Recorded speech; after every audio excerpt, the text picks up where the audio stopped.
So, hello everybody, welcome to the talk about offline attacks on Active Directory. Let me first introduce myself. My name is Michael Grafnetter. I'm security researcher, trainer. I do Active Directory penetration tests. And parts of my security research around Active Directory have been published as the Directory Services Internals or DSInternals PowerShell module. And I will be showing some of the features of this PowerShell module of mine during this talk. Just out of curiosity, who has already used or at least heard about this PowerShell module? Okay, thank you. Half of you approximately. Great. So even though you know that, I assure you that I will show you some new features because I've been busy during the last months. And I really hope that I will be able to show you some things which you didn't even know were possible to be done with Active Directory.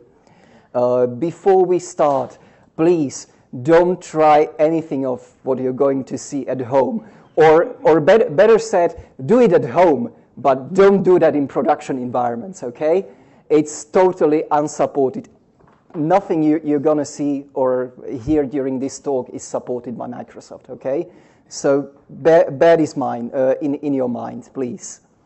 So why talk about some tools, some offline directory accessing tools? Well, there's this built-in tool in Windows, right, since Windows Server 2.8 called DSA main, and you can spin up any NTDSDIT file as an LDAP server. And yeah, it's a very nice tool, but it has two limitations. First, it's read-only. You cannot modify the database using this tool.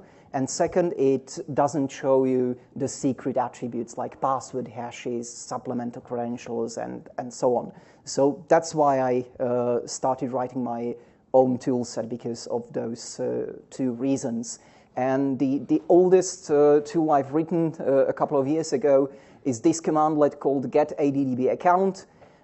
Which you can use to read the contents of Active Directory database, and you can also decrypt that provided you have this boot key, or sometimes called sys key, which is stored in the registry of each and every domain controller. And what you get out of this are different types of hashes of user account passwords. Then you can export these password hashes into multiple different formats, into formats which are accepted by OCL Hashcat or John the Ripper or Alchemsoft distributed password recovery. You name it, I support it in the module. So you can then use these password cracking tools to recover the passwords. But this other commandlet I've written is more interesting, and I personally use it when I'm doing Active Directory security audits. And a part of those audits is always password quality audit. And it can show you some interesting things, some attributes of user accounts, which are not exposed in Active Directory, like are any passwords stored using reversible encryption in Active Directory database, or are you storing LAN manager hashes in Active Directory database? Because you probably know that even if you switch these features off and you do not change or reset the passwords of these accounts, those hashes and reversibly encrypted or clear text passwords still remain in the database. So this is a way of looking at it. Then you can provide a list of bad passwords, a list of weak passwords, and it can check these passwords against all the user accounts which are contained in the database. And a couple of you already mentioned the "Have I been pawned" today. So for those who do not know what that is, yeah, a great page of Troy Hunt, and he regularly publishes some password leaks. The LinkedIn one or Adobe one are the most famous ones. And he has a database of yeah, 5 billion or more than 5 billion of leaked passwords. And the thing is that people tend to reuse the password. So there is a good chance that if someone had this password on his LinkedIn account, he also uses the same password in Active Directory, which is bad. Since August, you can download this list of passwords or password hashes in the anti-hash format, the same hash format which is used by Active Directory. So I added support for these password hashes for the format he publishes that into my test password quality commandlet. So you can add this parameter to it, a weak password hashes file, and you type in the path to that file. And yeah, it's a huge file. It has 18 gigs when you uncompress it. And the results are really, really astonishing. This is the feedback I was getting during the last 2 months. And it's very consistent with my own experience from security audits. Like having 50% of your Active Directory passwords contained in this one password list. That's really, really terrible. Moreover, even if I am not successful in guessing the password, if the password of that account is not in these lists, the test password quality commandlet compares the password hashes with each other, because anti-hashes are not salted. So if the hashes are equal, the password of those user accounts is equal with a very high probability. So it shows you different groups of accounts having the same passwords. And this is also really, really terrible. As this Twitter post says, many admins who are required to have multiple user accounts, standard one, server admin one, yeah, the tiering model, if the company is implemented, they reuse the same passwords. So if someone steals password hashes from the LSAS memory on a regular computer, the attacker would probably try this password hash or password against those privileged accounts which are owned by the same administrator. So this is the reality. So multi-factor authentication has been mentioned several times today. It's really good idea to have something like that because passwords are dead. And what you can say about that? It's really, really shameful. I even have an app for that which I use during presentations of the results of penetration tests. But it doesn't work right now. Oh, I have the audio muted. Yeah, so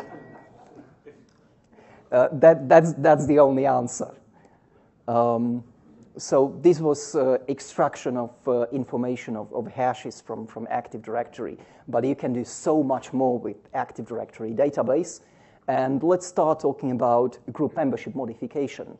Most of you probably know that group membership is defined in the Active Directory in 2 different ways. You either have user groups which have these member attributes, and that contains the list of user accounts. And also each user account has the primary group ID attribute, which contains a reference to a well-known group read. And these are some of them, like 512 is domain admins. Let's remember this value for 5 minutes, please. And then you can use this command from the DSInternals module, set ADDB primary group. You either specify the SOM account name or GUID or distinguished name or SID of that user account. I prefer to use SOM account names. And you just push the right primary group ID into this database. You spin up the domain controller again, and boom, you are a member of domain admins, which is then your primary group. But this is audited. Many people look at the domain admins membership, of course. So let's stay under the radar a little bit, and let's modify the SID history instead. And as some of you probably know, you cannot modify SID history without some third-party hacking tools or with some migration tools which can copy, clone SID history between Active Directory forests or domains. So that's why I created this ADD commandlet. First one is get ADDB domain controller, which shows you info about an NTDS-DID file. And one of the information is the domain SID of the domain, because each and every SID in that domain is derived from the base domain SID. And then I call this commandlet at addb SID history. Again, you specify user account name, path to the database, and list of SIDs you'd like to add to this account. And you see that these are the SIDs from the same domain. Normally, when you do the migration, you migrate values from other domains. Yeah, question? Question, do you modify metadata as well when you write, so it's getting an originating? Could you, Chris, please wait for 2 slides? I will be I will be back to that. Yeah.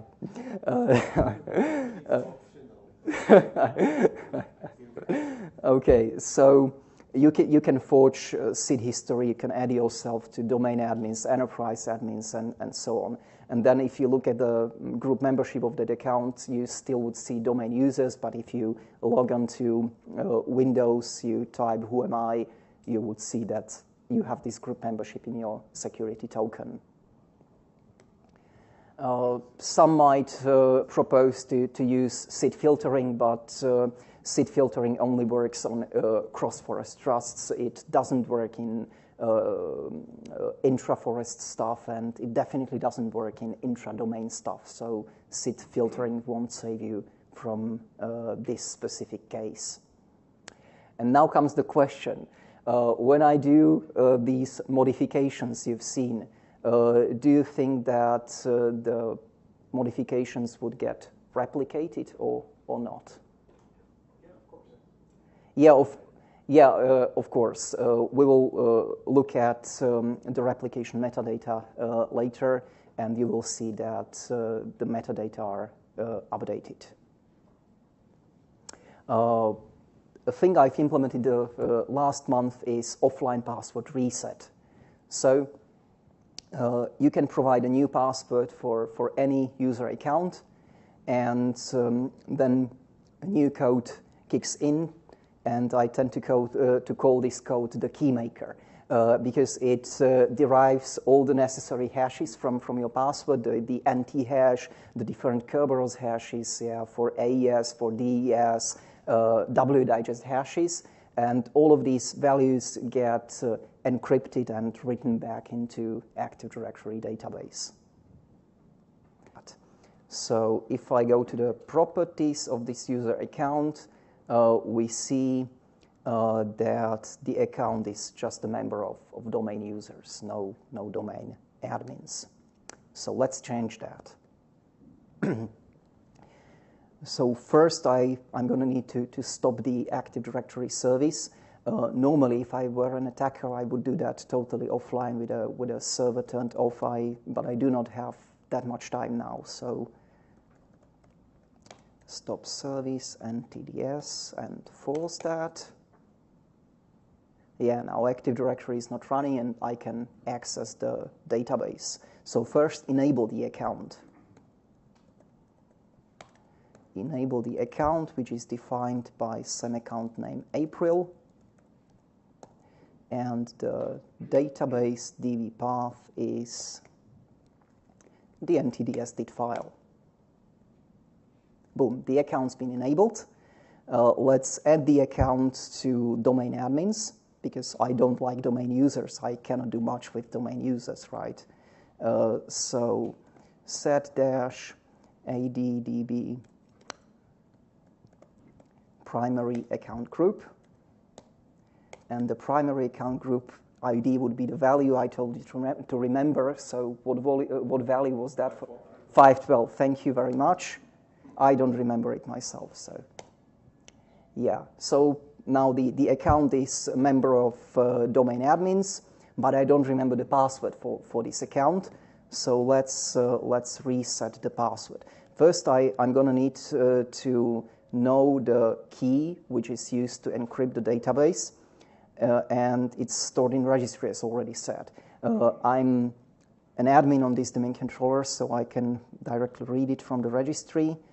And let's type this command, get-boot key, and retrieve it from the online system. So this is the key which encrypts the database. So now continue, set-addb account password. Use this boot key to encrypt it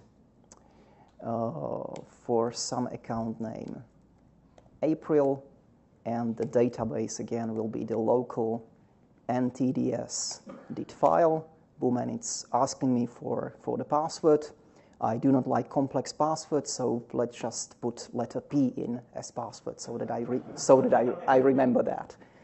Okay, you are of course bypassing any password policies which are there. So I think that's it. So let's now check that. Let's lock the computer and shoot. I wanted to switch onto that other account.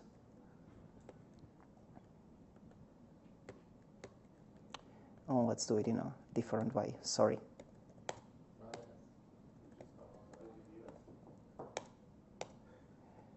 Oh, I was typing in Mandarin Chinese. Okay, so that's the problem.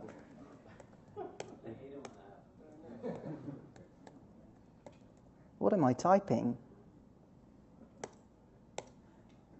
Okay. You forgot to start. Yeah,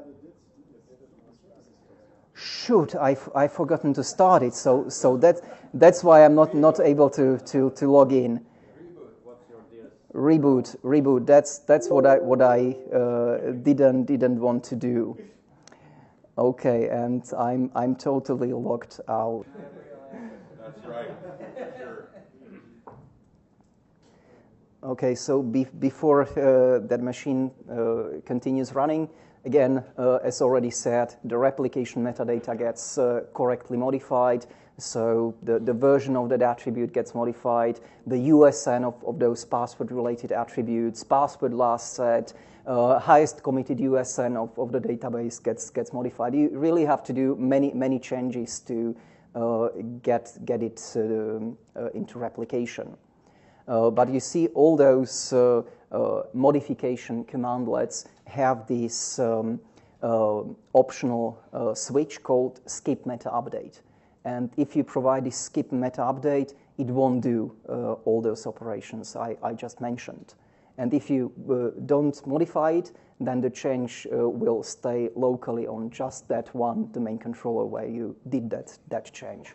So you can use this to evade security audits, because if you do that in a branch office and audit against Active Directory is performed from the HQ, from the main office, then they probably won't notice that on one of the domain controllers you are a member of domain admins and not on the other domain controllers. So that's also some stuff you can do. And still, if it is a writable domain controller, then the Kerberos tickets, TGT session tickets will be trusted by the rest of the domain controllers, even if they don't think that you are a domain admin. Yeah, what you can do about this? Well, there is a very interesting tool called BTA, and it's been written by Airbus Cyber Security Division, and they dump the entire contents of Active Directory database into a PostgreSQL database. And in PostgreSQL, you can run SQL queries in comparison to just regular NTDS-DIT files, and you can compare all the data between two databases, between two versions of the same domain controller or across domain controllers. And if there are any discrepancies, any differences, you might get notified about this. So group membership, SID history, and stuff might be good indicators. Excuse me? You don't need to. You could do the same thing online. Using replication APIs. Okay, you could do the same thing online. That's true. but they already have some queries implemented for that, which, yeah, and they can access values which are not accessible through LDAP. Yeah, okay. You could use several different approaches. Thank you. So my DC is up and running, and the account I was modifying previously, if you remember, was called April, and the password was P. Okay, so now open Sesame, boom, and I'm in. I've logged in with a regular user account onto a domain controller, so that's probably not a regular user account anymore. And you've seen that the account was disabled previously. So sorry for the delay, but here's the result of the operation. So can you go to like a UMI and see, like you showed in your screenshots, the sheets that we have? Well, we can go to Active Directory, Users and Computers, and I see that the account is enabled and member of his domain admins, and you've seen that I've used letter P as password. So all the changes I did are here. We can look at the replication metadata. Those changes don't show up in the audit log either, do they? No, they don't show up in the audit log, these changes. No. Well, maybe if I'm drunk enough, I could implement the functionality to write those things into the audit log. But I don't think you could get drunk enough. yeah, I probably won't do that. Well, unless you want to inject something different into the audit log. Yeah. So how do I look at the replication metadata? Let's launch the rep admin on a and I want to launch this parameter show object meta from the local domain controller on DC1. Now I have to provide a distinguished name of this account, which I do not want to type, so let's just copy it.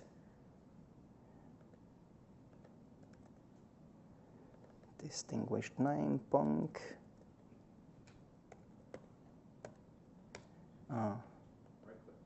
Yeah, thank you. Sorry. I already don't know how to right click. Yeah.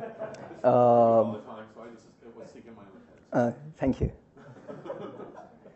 I'm not sure if Microsoft has a certification for that. You're in a group of your peers, you know that. Yeah, friendly environment. Yeah, so let's relaunch that command. This is much better.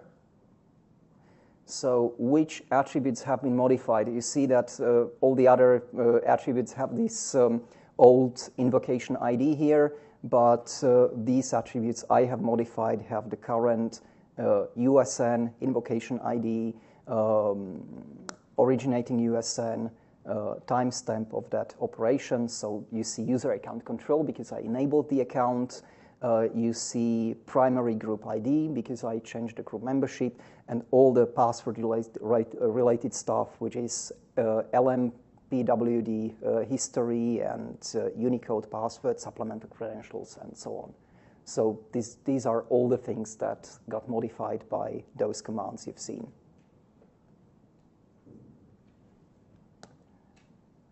Okay, so that was modification of Active Directory data, but there is still much more to come. Who of you already knows DPAPI or DPAPI NG, Data Protection API in Windows? Very, very interesting stuff. The NG version, let's talk about it first. It can be used to protect some interesting things since Windows 8 and since Windows Server 2.12. One of those is our PFX files containing private keys. So you can specify a list of accounts or groups that can decrypt or import a private key from this certificate file and use it instead of a password on this PFX file. Very interesting feature. But how does then Windows decrypt the private key? Well, there are these master root keys contained in Active Directory in the configuration partition. You've probably met these KDS root keys in relation to group managed service accounts, right? But they are also used in DNSSEC with these PFX protection. They're also used by BitLocker when you enable the SID protector. It's used on cluster shared volumes. So again, I've written a tool that is called get-addb KDS root key, and this tool can be used to extract all those root keys from an NTDSDID file. I'm not going to show you how to use this key to decrypt the PFX file, because there was a talk by Paula Januszkiewicz at Ignite 216, and she was using the PowerShell module of mine to extract the root keys, and then her own tool to decrypt the PFX files. We worked on that thing together, so if you're interested, you can watch her talk. Yeah, but I'm going to talk more about data protection API, the old one, the legacy one. Who uses or has ever used credential roaming functionality? Yeah, so credential roaming. What's the motivation behind credential roaming? Well, you want to use certificates, let's say, for encrypting file system or for BitLocker or for SMIME, whatever. But you do not have smart cards. The company doesn't want to invest into smart cards. So Microsoft implemented this solution to this problem. Once you store private keys into those Windows software-based key storage providers, they got synced regularly into Active Directory. These values are then synced between domain controllers, and when this user account logs onto another computer inside of that same domain, those values get synced from Active Directory to his computer. And this is how you enable this functionality in group policy. There are a couple of settings, and you see the maximum number of credentials stored per user. And many companies have been really struggling with this because Active Directory databases tend to really bloat because of credential roaming. Yeah, and here on the right side you see the attributes which are used to store the credential roaming data. It's the MSPKI account credentials, MSPKI DPAPI master keys, and MSPKI roaming timestamp. The roaming timestamp is the timestamp of the last synchronization you did. Those private keys and certificates of yours get synced into these account credentials, and all these things are encrypted using so-called master keys, which are normally stored in your user profile and rolled over, I think, once a month or once every 3 months, something like that. And these master keys then encrypt those private keys of yours, and then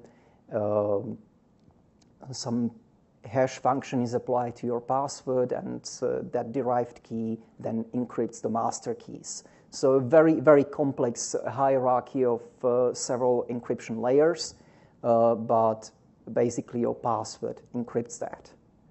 But what about password resets? You know, that's a problem, because if you lose your password and your password is used to encrypt something, admin resets your password, you would lose access to all that private information you had stored in data protection API. So that's why Active Directory uses a secondary encryption method. And there are these domain controller backup keys, which are contained in these secret objects in the system container of every Active Directory domain. And they are secret objects, so Active Directory never gives them out, but these are also used to encrypt all those master keys. Yeah, so you can either use your password or this backup key. So that was a challenge, of course. To use it, you can use Minikats to get this remotely from LSAS, but I went the database way, and I can extract these things from Active Directory database. So let's do a demo first.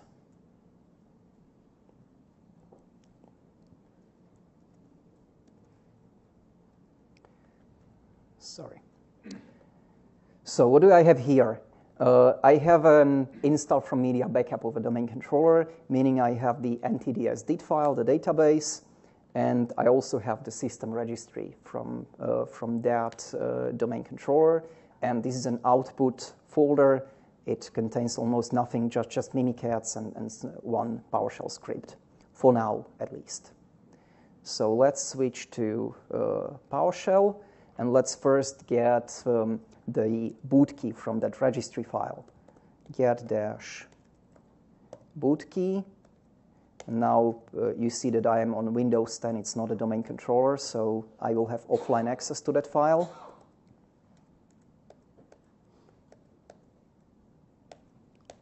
And my PowerShell just froze. Okay, I'm using EFS, sorry.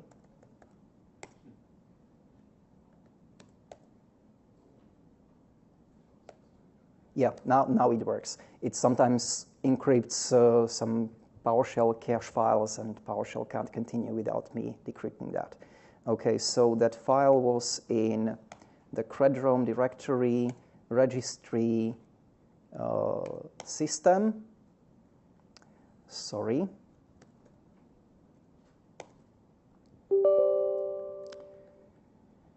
If you want to mount registry Hive in Windows, you need to have administrative permissions. So let's relaunch it. Get-boot key, and system Hive file path will be just the path to this file. Okay, so this is the encryption key. Let's go back to that previous PowerShell window. Now I'm going to use the get-addb backup key commandlet, which will extract those backup keys from Active Directory. So boot key is this one, the one I just copied. Path to database will be this ntds did file.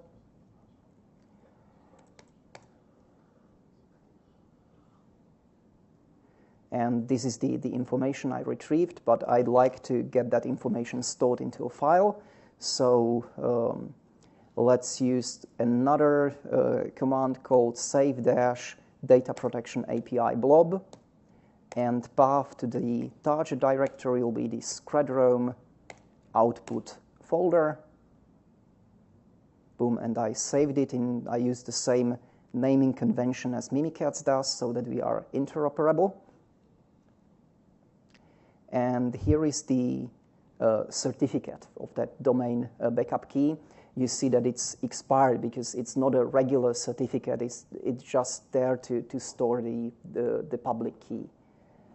Yeah, so in every AD environment, you will see it as an expired certificate. Yeah, but I also have this pfx file which contains the corresponding private key, and also this pvk file which contains the same. And you see that this account has this credential roaming timestamp. You see the master keys, RSA private keys, certificates of the user account. It's all here stored in Active Directory. But let's export it because Mimikatz cannot work with the data stored in database. So I will modify the command to extract this information from all user accounts, not from just that one. I do not need a boot key because these values are not encrypted in AD.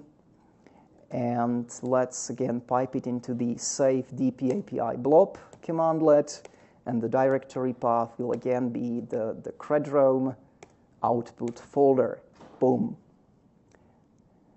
And it runs through all the accounts, even with a nice progress bar. And as it's finished, you see that a couple of folders and files have been generated here. If you look at a user account, this is the same folder structure you see with Data Protection API in your user profile. So you have this protect folder, which contains your master keys. You have crypto folder, which contains your RSA private keys from the software key storage provider. And in the system certificates, you see issued certificates. In request, you see CSR, certificate signing requests, and so on. The entire folder structure, which is in Windows user profile, that gets generated here for all the user accounts which are in Active Directory. And now you could use Mimikatz to decrypt those private keys using master keys, and to decrypt master keys using that domain backup key. Mimikatz can do that and could do that for a very long time. But as you probably know, it's quite hard to work with Mimikatz because these features are totally undocumented, and you sometimes have to go through source codes of Mimikatz and so on. So I have made this task easier. Do you see this file, kiwiscript.txt? This file got generated by the savedp API blob commandlets you've seen. And if I look into this file, come on, you see commands for Mimikatz which you run, and it will decrypt all those private keys in the entire folder structure we have there. With just one modification we have to do here, I just have to copy this parameter to this first master key command and delete the first line. The next version you won't require to do this. So let's copy the entire script. Let's launch Mimikatz and paste the script here, and Mimikatz is already doing this job. Last time I did this in a production environment, I ended up with 400,000 commands for Mimikatz, and I had Mimikatz running 3 days on my computer. Yeah, so it's running and running and running because, yeah, there's too much stuff. And you see that there are now some new files in the folder structure, including some certificates, yeah, for different user accounts, and their corresponding private keys. And you can now use the pvk2pfx file from resource kit to combine them together. And as you have too many certificates here, I have this PowerShell script which goes through all the certificate files and shows you their attributes so that you know what you've extracted from Active Directory. And you see those certificates from different user accounts. These are mostly EFS certificates, or I have a key recovery agent certificates here, and so on. When I do this in production, I typically get some internet banking access certificates and so on. So that gets funny, because you are then able to access the corporate bank accounts, right, with those certificates. Okay, so that was extraction of those roamed credentials. As a bonus, all the commands you've seen can be executed from a boot. One last feature I finished implementing 3 days ago is called, or I call it, restore from media. You probably know the install from media functionality of Active Directory. You can use this type of backup to promote a new domain controller for your environment. But I misuse it for a little different purpose. Let me first talk about the motivation. Last year I had a talk here about ransomware and how NotPetya wiped entire domain controllers of some corporate customers. They were unlucky enough that they didn't use proper backups. They only had file-level backups of domain controllers, and as you probably know, you cannot use them to do forest recovery or not even single DC recovery. So the luckier ones of them installed the Active Directory database and sysvol onto another hard drive, which didn't get encrypted, and this was the only thing they were left with from that entire domain controller. So normally you would be, I can't say a proper word, just effed probably, yeah, in such situations. So that's why I created this functionality, and I can use install from media backup, meaning an Active Directory database and sysvol, to recreate the original domain controller from which the backup was taken, without having any other domain controller online, which you cannot do with IFM backups. And it involves a very, very complex sequence of tasks which have to be done. So that's why I created a commandlet that takes the ntdsdit file from this IFM backup, and it generates a script. And this script you can launch on a clean, freshly installed Windows server, and this script will promote that server to a domain controller. It will rename the server as you see to the name which was stored in the ntdsdit file. As the newly installed server uses a different encryption key to encrypt ntdsdit, I re-encrypt the old ntdsdit from backup. I then take the machine account of that new domain controller, I take its password, and I clone that password into the other database, into the database from the backup, so that I stay with that. I then use another new commandlet of mine called set LSA policy information, because if you install a new domain controller, a new forest, it has a different domain GUI than a different domain seed. So I modify the LSA policy so that these values in registry match the value in that IFM backup database. You have to do some modifications in the registry so that the domain controller knows it has been restored from a backup. And then you copy the ntdsdit file over to the ntds folder or to any folder you want. And if you don't forget to type the start service commandlet, you see I know how to start the service again, okay? Even without rebooting the domain controller, you get to the original state before you had that IFM backup. So restore from media functionality, it can be used to restore the entire DC from an ntdsdit file, which is otherwise not possible. So a pristine environment. Sorry? So a pristine environment. Just stay tuned for the next session. Yeah. Stay tuned for Guy's session because Guy will be talking about some probably more robust ways of doing this thing. This is the most simple thing for which you only need that ntdsdit file and maybe the system registry hive. And it's also good to have your sysvol because of group policies and logon scripts. Yeah, but the ntdsdit is the most important thing. Yeah, but don't understand this as your primary disaster recovery technology. No, that should really be used as your only hope or as your last hope when all the other restore measures have failed and you are about to reinstall the entire Active Directory forest. So this is the last thing you can try before that. Okay. So that's about disaster recovery. Let's wrap things up. What you should remember from this talk. First of all, your virtualization administrators, SAN administrators, or backup infrastructure administrators are domain administrators because they can do all those things I have shown you during this talk. Deploying BitLocker on DCs or deploying read-only domain controllers to some branch offices to unprotected servers or server rooms might have some sense, really.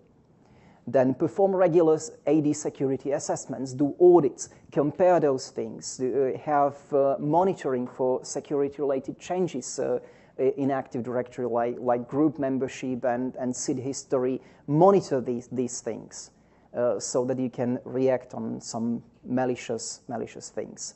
In case your domain gets compromised or you sack a previous domain admin, he might have taken backup of all those things which are there on domain controllers. So you should change all the passwords, including service accounts, including KRBTGT. Yeah, it's very complex to do these password changes, but it's very important to do that.